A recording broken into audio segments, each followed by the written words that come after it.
नमस्कार, मैं हूं प्रशांत शर्मा और आप देख रहे हैं एक्मे सॉल्यूशंस। आज के इस वीडियो में हम एमटीएस के 2 मई 2023 को तीसरी शिफ्ट में हुए पेपर के न्यूमेरिकल सेक्शन को डिस्कस करेंगे। तो आइए देखते हैं इसमें आए प्रश्नों को। इस पेपर में आया हुआ पहला प्रश्न है, 8,000 की राशि पर 2 वर्षों के लिए 15% वार्षिक दर पर वार्षिक रूप से संयोजित चक्रवृद्धि ब्याज ज्ञात कीजिए। ऑप्शंस आप देख सकते हैं। अब हम यहाँ पर चक्रवृद्धि ब्याज का सूत्र इस्तेमाल में लाएंगे। इस सूत्र में प्रश्न में दी गई वैल्यूज को रखते हैं और इसे सॉल्व करते हैं। इसको सॉल्व करने पर हमारा मिश्रित धन 10,580 आता है। कुल राशि 10,580 हुई और हमें ब्याज निकालने के लिए इसे मूलधन में से घटाना होगा। जब हम इसे मूलधन में से घटाते हैं तो हमारा उत्तर 2,580 आता है। अगला प्रश्न है, मैनी ने 12,000 रुपए में एक एसी खरीदा और इसकी ढुलाई के लिए 400 रुपए का भुगतान किया, फिर उसे 14,000 में बेच दिया। उसका लाभ प्रतिशत ज्ञात कीजिए। ऑप्शंस आपके सामने हैं। अब हम इसको देखते हैं कैसे सॉल्व करना है। मैनी का कुल खर्च हुआ 12,000 प्लस 400 यानी कि 12,400 और उसका लाभ हुआ 14,000 माइनस 12,400 बराबर 1,600। अब 1,600 रुपए का उसका कुल लाभ हुआ। इस लाभ पर हम उसका लाभ प्रतिशत निकालते हैं जो कि 12.9% होता है। अगला प्रश्न है, प्रतिदिन 12 घंटे कार्य करते हुए राज एक कार्य को 12 दिनों में पूरा कर सकता है। उसे प्रतिदिन कितने घंटे कार्य करना चाहिए ताकि वह उसी कार्य को 9 दिन में पूरा कर सके। ऑप्शंस हैं, पहला 12 घंटे, 20 घंटे, 24 घंटे और 16 घंटे। राज के कार्य करने की दर है 1/12। यदि वह x घंटे प्रतिदिन कार्य करता है तो उसके कार्य की दर होगी 1x/44। अब चूंकि कार्य को हम पूर्ण कार्य को 1 मानते हैं, इसलिए कार्य की दर into time is equal to total work. इस फॉर्मूले का यूज करते हुए हम x की वैल्यू निकालते हैं जो कि है 16 घंटे। अगला प्रश्न है, निम्नलिखित संख्याओं के समुच्चय का महत्तम समापवर्तक क्या होगा। संख्याएं हैं 30, 45 और 50। ऑप्शंस हैं 15, 16, 30 और 20। इनका सम HCF 15 होगा। अगला प्रश्न है, अनीता ने 120 में से 36 अंक प्राप्त किए, लेकिन बाद में उसके शिक्षक ने उसके 6 अंक बढ़ा दिए। उसे के प्रतिशत में कितनी वृद्धि हुई। ऑप्शन 1 6%, दूसरा 8%, तीसरा 10%, चौथा 5%। यहाँ पर अनीता के कुल अंक बढ़े 6 और 6 120 का कितना प्रतिशत है वो हम निकालेंगे जो कि है 5%। अगला प्रश्न है, A1 अकेले किसी कार्य को 12 दिन में कर सकता है और A2 अकेले उसी कार्य को 15 दिन में कर सकता है। A3 की सहायता से वे उसी कार्य को 5 दिन में पूरा कर लेते हैं। A3 अकेले उसी कार्य को कितने दिनों में कर सकता है। ऑप्शंस हैं 27 दिन, 24 दिन, 20 दिन, 16 दिन। यहाँ पर हम जानते हैं कि A1 की कार्य दर 1/12 है, A2 की कार्य दर 1/15 है और इनकी संयुक्त कार्य दर 1/5 है। यदि हम A1 और A2 की कार्य दर को A1, A2 और A3 की संयुक्त कार्य दर से घटा दें तो A3 की कार्य दर निकल आएगी जो कि 1/20 होगी। यानी कि A3 अकेले उसी कार्य को 20 दिनों में कर सकता है। अगला प्रश्न है 2000 की राशि साधारण ब्याज की किस दर पर 12 माह में 2400 हो जाती है? वह वार्षिक ब्याज दर ज्ञात कीजिए। ऑप्शंस हैं 40%, 45%, 25% और 20%। यहाँ पर हम इस प्रश्न को हल करने के लिए साधारण ब्याज के सूत्र का उपयोग करेंगे। साधारण ब्याज के सूत्र में प्रश्न में दी गई मानों को रखने पर हमें आर की वैल्यू मिलती है और वो है 20%, यानी वार्षिक ब्याज दर है 20%। इस प्रश्न में एक समीकरण दिया गया है जिसका सरलीकरण कर मान लिखना है। इसके ऑप्शंस हैं 51/40, 59/40, 68/39, 61/51। यहाँ पर हम इसको सरल करने के लिए बॉडमास के नियम का उपयोग करेंगे। यहाँ पर सबसे पहले ऑफ, फिर मल्टीप्लाई और फिर एडिशन और सब्सट्रैक्शन करेंगे। इसको करने पर हमें इसका सरल रूप 59/40 मिलता है। अगला प्रश्न है एक कार्य दिवस में एक बच्चे द्वारा विभिन्न गतिविधियों पर बिताए गए घंटों की संख्या को तालिका में दर्शाया गया है। उसने सोने में कितने प्रतिशत समय बिताया?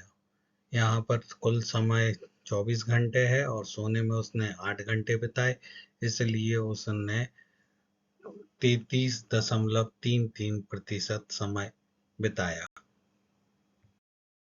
अगला प्रश्न है एक दुकानदार ने अपने माल पर 20% का लाभ अर्जित करता है और चोरी के दौरान वह 20% माल गंवा देता है। उसका लाभ या हानि प्रतिशत क्या होगा? इसमें मान लीजिए दुकानदार के माल के मूल्य में वृद्धि 100 से 120 हो गई, तो उसने चोरी में 20% माल गंवा दिया, यानी बचा माल 80%।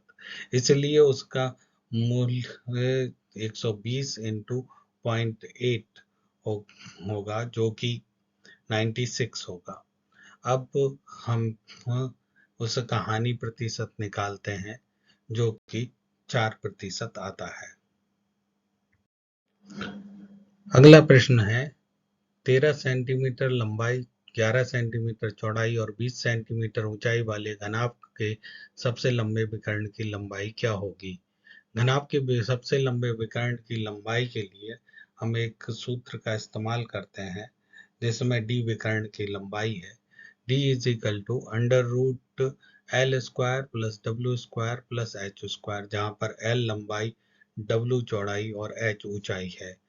इन सभी को हम प्रश्न में दिए हुए गए मानों से बदल देते हैं, तब हमारा विकर्ण की लंबाई 26.27 सेंटीमीटर आती है।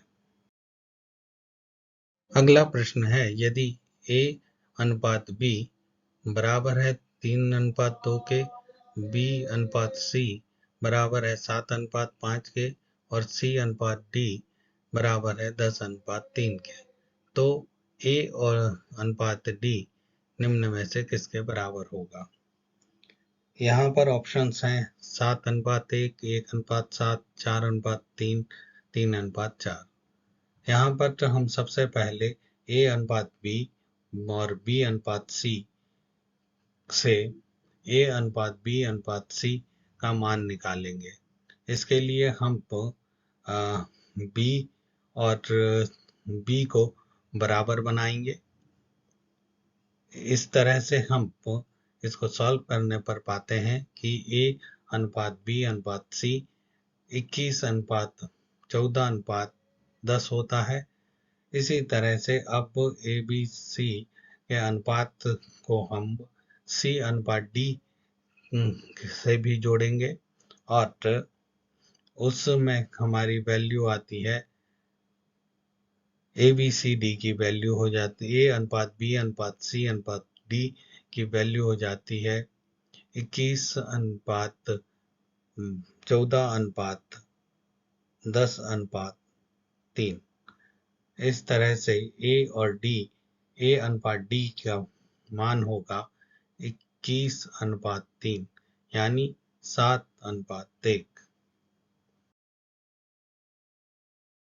महेश, सुरेश और राजू मिलकर एक कार्य को 18 दिनों में पूरा कर सकते हैं।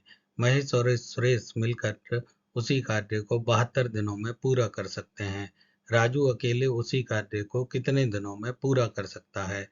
ऑप्शन है 24 दिनों में, 18 दिनों में, 34 दिनों में, 21 दिनों में।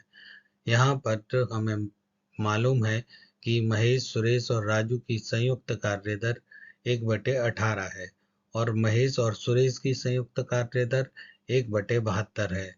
तो हम तीनों की संयुक्त दर से महेश और सुरेश की संयुक्त दर को घटा देंगे तो हमें राजू की कार्य दर मिल जाएगी, जो कि है 1/24। यानी राजू अकेले इसी कार्य को 24 दिनों में पूरा कर सकते। अगला प्रश्न है, एक कार को 20 घंटों में 288 किलोमीटर की दूरी तय करनी है। यदि वह एक समय में 1/5 भाग में समय के 1/5 भाग में आधी यात्रा तय करती है तो बचे हुए समय में शेष दूरी को तय करने के लिए चाल ज्ञात कीजिए। ऑप्शंस हैं 8 किलोमीटर प्रति घंटा, 7 किलोमीटर प्रति घंटा, 9 किलोमीटर प्रति घंटा और 6 किलोमीटर प्रति घंटा।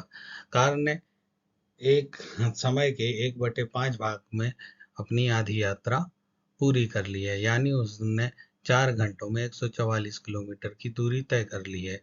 बचे हुए समय में कार को 144 किलोमीटर की दूरी तय करनी है। बचा हुआ समय 16 घंटे है, इसलिए कार की चाल 144/16 यानी 9 किलोमीटर प्रति घंटा होगी। अगला प्रश्न है, 37 और 41 का लघुत्तम समापवर्त क्या होगा?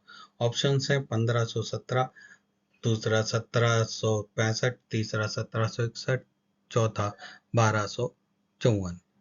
यहाँ पर 37 और 41 दोनों प्राइम नंबर हैं, इसलिए इनका लघुत्तम समापवर्तक उनका गुणनफल ही होगा, जो कि 1517 है।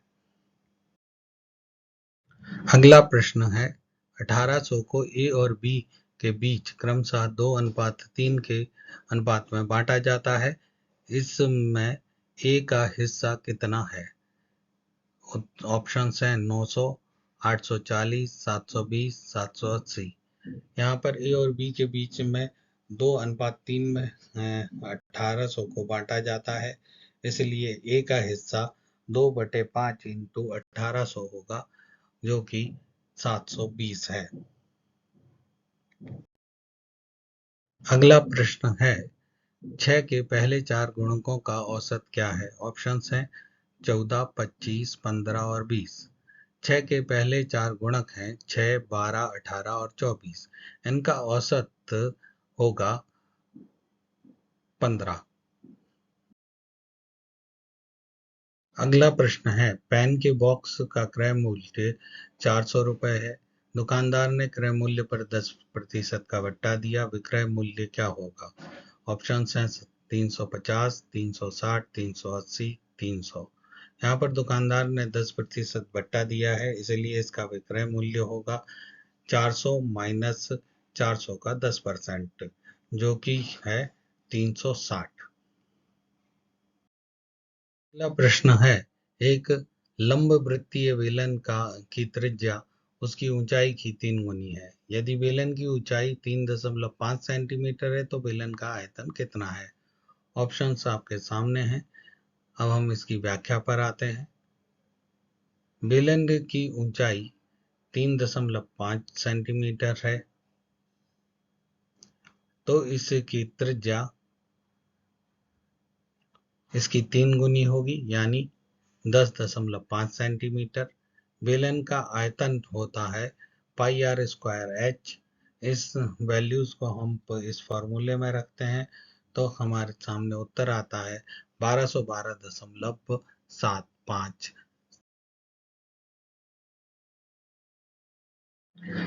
ये इस पेपर का लास्ट क्वेश्चन है। एक वृत्ताकार पथ की बाहरी और आंतरिक परिधि का अनुपात 17:15 है, यदि पथ की चौड़ाई 40 मीटर है तो आंतरिक वृत्त की त्रिज्या कितनी है? ऑप्शंस हैं 360 मीटर, 280 मीटर, 300 मीटर और 340 मीटर। वृत्ताकार पथ की बाहरी और आंतरिक परिधि का अनुपात 17:15 है, इसलिए उनकी त्रिज्याओं का अनुपात भी 17:15 होगा। पथ की चौड़ाई 40 मीटर है, इसलिए बाहरी और आंतरिक त्रिज्या का अंतर 40 मीटर होगा, यानी 17x minus 15x is equal to 40। यहाँ से x की वैल्यू निकलती है 20, इसलिए आंतरिक वृत्त की त्रिज्या जो कि 15x है उसका मान होगा 300 मीटर।